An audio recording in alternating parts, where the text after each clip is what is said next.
today's Mother's Day, and I was like, who did this? Because our managers are amazing. They're always giving us treats.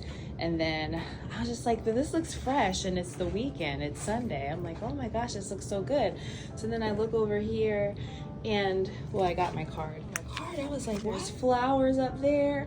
And then I read the card, and it's a couple of nurses that's decided to do this. How freaking cute, how thoughtful and sweet. My goodness. Happy Mother's Day. Grass seeds we have. Look at her.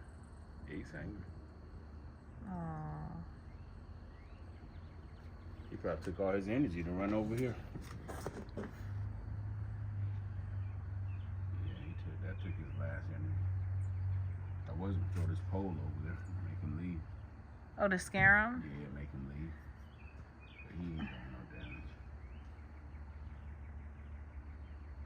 Oh, he looks so cute. You said he's a good guy? Yeah, he's a good guy. Even though he's eating your seeds? Yeah, I bust him with this stick. Love, that's violent. Yeah, he'll come up here and pick him up. This man is so... He'll tell me put him in the refrigerator. Love, that's where the daggone the rabbit was, or the squirrel was.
I just wanted to do an outfit of the day, have some errands to run.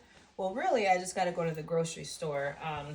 It's my husband's love's birthday today, and I got to bake his cake. So this is the outfit of the day.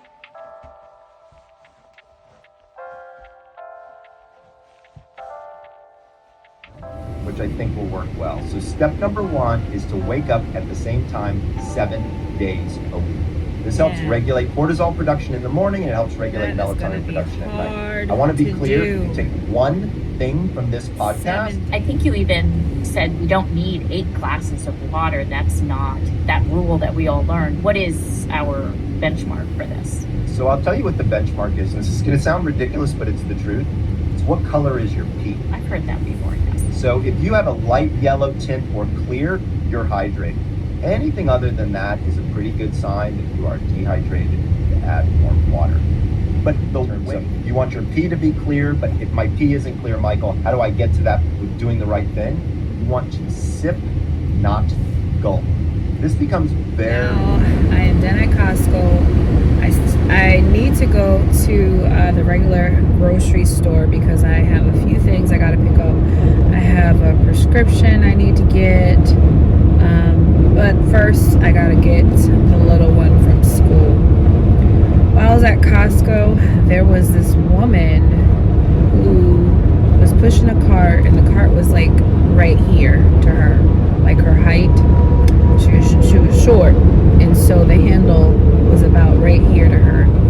And her skin color, her hair, although she was a different ethnicity than my mother, but she reminded me of my mother, and it had hit me like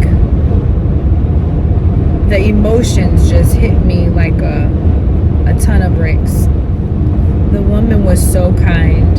I went up to her and I said, "Hi, can I show you something?" She said, "Yes." So she was there with her daughter. Her daughter looked like she was a teenager, young, or early 20s, but young. And I showed her a picture of my mother and I told her that she reminded me of my mother. And, well, I told her that I lost my mother a few weeks ago, and that she reminded me of her. And it just came out of nowhere. And so I got, like, of course, super emotional. And the woman, she just asked if she could hug me. And this is a stranger, okay? This is this woman in Costco that I don't know. I didn't get her name. I didn't even tell her my name. But I told her that I recently lost my mother, and that she reminded me of her, and she gave me her condolences, and she asked me if she could give me a hug, and I said yes. And it was a real hug. Like, it felt really warm, meaning it was coming from a really good place, and I just really appreciated that. Like, it's amazing how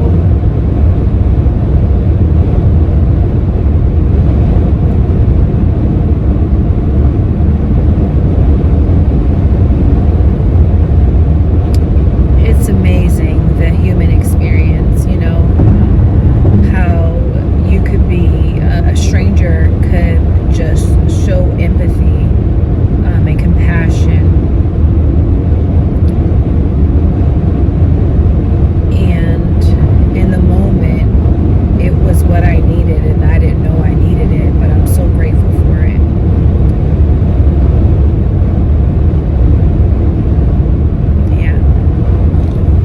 So I have the little one in the back. I read a book years ago called The Power of When. And the podcast I was listening to earlier was written by the guest on that show. And he has a new book out. And so it had me thinking about revisiting the idea of like living my life and scheduling myself based off of my chronotype. And I am definitely a lion type. I work best in the mornings. As the day goes on, the likelihood that anything's gonna happen goes down. Anything means anything. This is my workouts, this is studying, this is writing, this is I might do something simple, just depending on the day. It's not simple, so to speak, but I may do something creative. Like, I may continue to do some sewing, but the likelihood is really low that I'm going to do that in the evening. Not even the afternoon, because I'll do it in the afternoon. It just starts to, my willingness, my discipline and everything, it just starts to wane as the day goes on. So something that he mentioned, which I thought was really interesting, is the idea of everyone waking up at 5 o'clock in the morning, when that is not ideal for your chronotype. Because according to that guy, which I can't think of his name, I will insert his name here and the book that I read here. But according to him, there are 4 chronotypes. There's the lion, bear, wolf, and the dolphin. And lions are early morning chronotypes. Bear is what a lot of the population is. And then you have the wolf, which are the late nights. And you have the dolphin, which are probably the chronic insomnia type. So when I read the book, this was like in 2017. I remember finishing the book on our honeymoon in 2017. And I learned that I was definitely, like I already stated, I'm a lion type and my husband is the dolphin. And you can only imagine the challenges that we have when it comes to our sleep hygiene or our bedtime routines. But that helped explain a lot for why, when it came to spending time together, why I was always so tired and he was just like up and ready to go all the time, because we have different chronotypes. So we're constantly working on meeting in the middle when it comes to that. But anyway, so the podcast had me in the mindset of thinking I want to revisit my routine, like just really sticking to the lion type for now. I have been trying to wake up earlier than the time that my body likes to wake up. My body likes to wake up like at 5:30, and I try to schedule myself, or I schedule myself for my alarm for 4 o'clock, and that's because I need to do the training. It's I know that there's 7 days in a week, but I work the 12-hour shifts 3 days a week, and so that means that at least one of those days that I work are the days that I need to work out, because one of the days that I'm off is going to potentially be a rest day. I don't know. I gotta figure it out. In the past or last month, or maybe it will be a month by month thing. But one thing he said that is stuck with me is that your wake up time needs to be consistent. Like not just almost near a window or whatever, waking up around the time. It needs to be consistent. So the wake up time needs to be the same every single day. And basically that's regardless of the time that you go to sleep at night. And I know that it is going to be a challenge for me to wake up at 4 o'clock in the morning on the days that I work,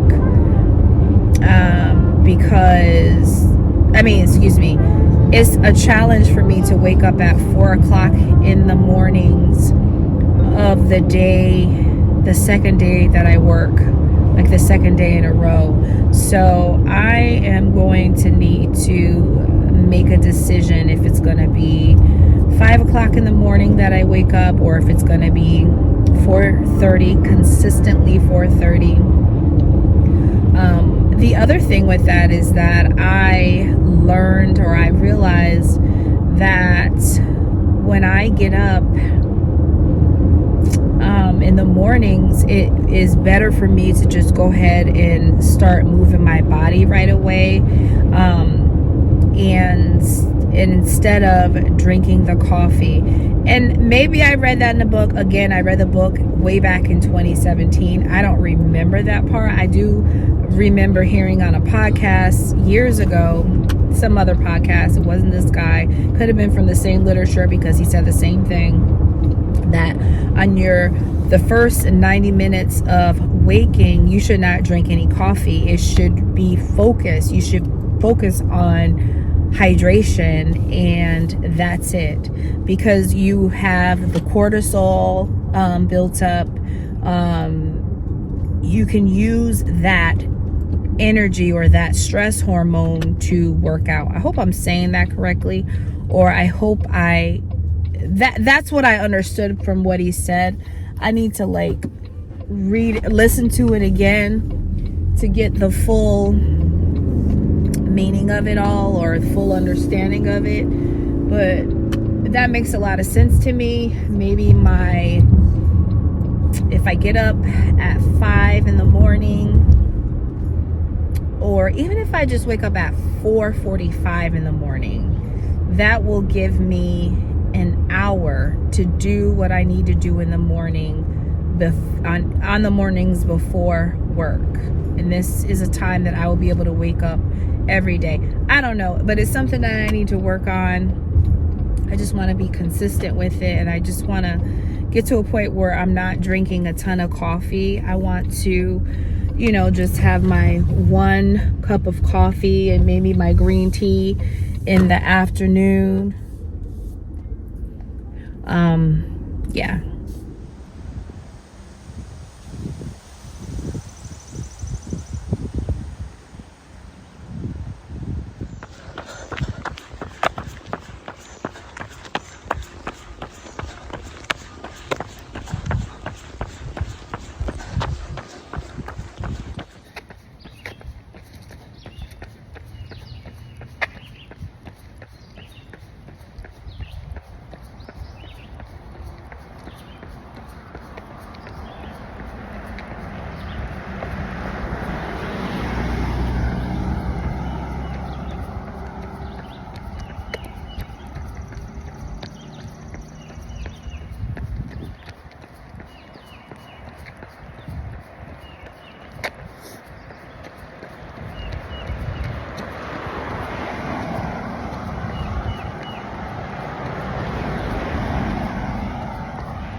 Guess today is a big golfing day.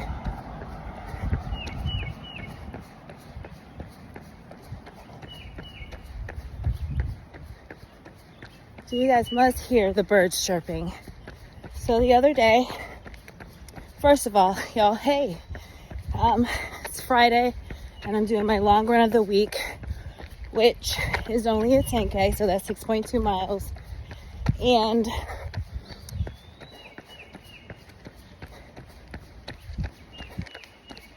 I feel great today, surprisingly. It's always surprisingly when I'm about to do these runs, mostly because I did not get the best sleep yesterday. But anyway, I feel really good. And I'm thinking about a conversation that I had with a coworker friend a few days ago. She showed me her bird feeder that she put up in her yard with her kids, and she had a recording of the birds, and she told me about this app that helps identify the different bird sounds. And I thought that was so cool because the day before I went to work, I was on that long run last week, and I was really enjoying the bird sounds, like I always do. But I was like, man, I wish I can identify or at least learn about these birds, because they're beautiful, number one, and just the way they sound, I love it. So then we got into this conversation about how older people, like the elderly, has had it right all along, you know, having slower living, sitting on the porch, relaxing, just enjoying the life around you. You know, every time I see a deer, and I grew up around deers, but when I lived in California, I didn't see them. So for all those years, I didn't have them around me. So we came back to Virginia, and we've been here for almost 10 years now, or 9 years, almost 9 years. But every time we see a deer, I'm like, oh, look at the deer. My husband says the same thing. It's the deer, the foxes, the birds, the everything. And I don't know, it's really helping me find fulfillment in every day, you know?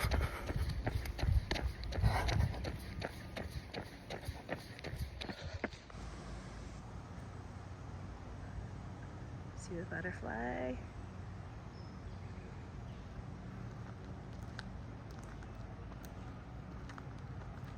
Okay, so I am 5.58 miles in, so I'm almost done with this run, and I am thinking about upcoming races. I had only completed one at this point, I should have, or I plan to have run 2. I did sign up for Flying Pigs Marathon, and I downgraded to the half marathon because I knew I wasn't going to be ready to run the full. But then again, I wasn't able to do the half marathon this year because life. And then I didn't decide, meaning I didn't register for the race, or the 3rd race I wanted to complete in the spring, which has left my schedule open. So I need to make a decision soon on what race I'm going to complete within the next few weeks. If it's going to be a race in North Carolina, or if I want to spend money on a flight. I don't really want to spend money on a flight. Just keeping it real. I just don't want to do it. And I think the race that I was thinking of doing was Grand Rapids Marathon. Again, well, that was only going to be the half marathon because I do not plan to run. I made the decision to do the halves at the beginning of the year and do the full marathons at the end of the year. It's my husband. Yeah, I'm gonna run the full marathons on the second half of the year. So currently I am registered for the Philadelphia Marathon. That is at the end of November. I'm thinking I want to do Twin Cities, which is in Missouri. And I need maybe one more. So I got to spend some time figuring it out. So again, I'm not going to put the pressure on myself to finish 50 by 50. I just want to complete all 50 states, because once I made the decision to go back to school, that changed, or it really put things into perspective. So my goal is to complete 50, hopefully complete 50, period. So we'll see. But I will say that I would like to do 6 races this year, because as the further I get in school and then I have clinicals, it's going to be more difficult to start training in races. So I may be able to do only 1 or 2 races a year, or at least full marathons. So I don't know, I got to play it by ear. So this first year that I'm in school, I will be able to work full time and I'll be able to do these races. So yeah, maybe 6, hopefully. You guys have any ideas of any really fun, great courses for June, July, just for the rest of the year, half marathons and full marathons? Let me know. Okay, 10K run done. Could y'all believe that I almost opted to run on the treadmill today?